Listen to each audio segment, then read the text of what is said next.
Assalamualaikum warahmatullahi wabarakatuh. Sebagai mahasiswa Muhammadiyah, kita tentu sering mendengar istilah Al-Islam dan Kemuhammadiyahan atau AIKA. Tapi pertanyaannya, apakah AIKA hanya sebatas mata kuliah saja? Atau sebenarnya AIKA juga memengaruhi cara kita memahami ilmu pengetahuan? Pada video ini saya akan mereview sebuah artikel yang membahas tentang bagaimana pengetahuan dikembangkan dalam perspektif AIKA Muhammadiyah, khususnya di perguruan tinggi Muhammadiyah. Yang saya review berjudul Developing a Philosophy of Scientific Advancement in Muhammadiyah Higher Education Institution Based on Principle of AIKA. Artikel ini membahas tentang filosofi pengembangan ilmu pengetahuan di perguruan tinggi Muhammadiyah yang tidak terlepas dari nilai al-Islam dan kemuhammadiyahan. Dalam pendidikan modern, ilmu pengetahuan sering dianggap netral atau bebas nilai, seolah-olah itu hanyalah soal logika, data, dan penelitian saja. Penulis berpendapat bahwa ilmu sebenarnya selalu memiliki arah dan nilai tertentu. Karena itu, di lingkungan Muhammadiyah, ilmu tidak boleh dilepaskan dari nilai keislaman. Dalam perspektif AIKA, ilmu dipandang sebagai amanah dari Allah.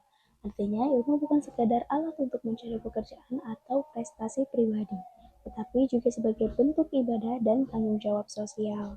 Artikel ini menekankan integrasi antara tiga hal, yaitu iman, ilmu, dan amal. Jadi, seseorang tidak cukup hanya pintar, tetapi juga harus memiliki akhlak dan kontribusi nyata bagi masyarakat. Selanjutnya, artikel ini menjelaskan bahwa AIKA bukan hanya mata kuliah formal.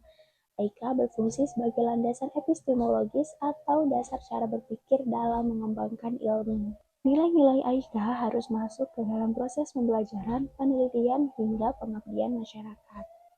Jadi, seluruh aktivitas akademik tetap memiliki orientasi moral dan keislaman. Artikel ini juga menyebutkan bahwa ilmu pengetahuan di Muhammadiyah harus bersifat berkemajuan. Maksudnya, ilmu itu harus mencerahkan, yang kedua membebaskan dari kebodohan, dan yang ketiga adalah mampu menyelesaikan masalah sosial. Jadi, ilmu tidak berhenti pada teori atau jurnal saja, tetapi memberikan manfaat nyata bagi umat. Menurut saya, isi artikel ini sangat relevan bagi mahasiswa Muhammadiyah, karena seringkali kita kuliah hanya fokus pada nilai dan kelulusan. Padahal melalui AIKA, kita diingatkan bahwa tujuan pendidikan adalah membentuk manusia yang berilmu, beriman, dan berakhlak. Sehingga ilmu yang kita miliki bisa benar-benar bermanfaat bagi masyarakat. Dari artikel ini dapat disimpulkan bahwa pengembangan ilmu pengetahuan di perguruan tinggi Muhammadiyah harus berlandaskan prinsip AIKA.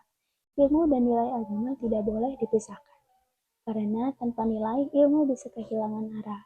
Dan tanpa ilmu, nilai sulit diwujudkan dalam kehidupan nyata. Disinilah AIKA berperan sebagai jembatan antara keduanya. Demikian review artikel tentang pengetahuan dalam perspektif AIKA Muhammadiyah. Semoga video ini bisa menambah pemahaman kita bahwa belajar bukan hanya untuk diri sendiri, tetapi juga untuk kemaslahatan umat. Wassalamualaikum warahmatullahi wabarakatuh.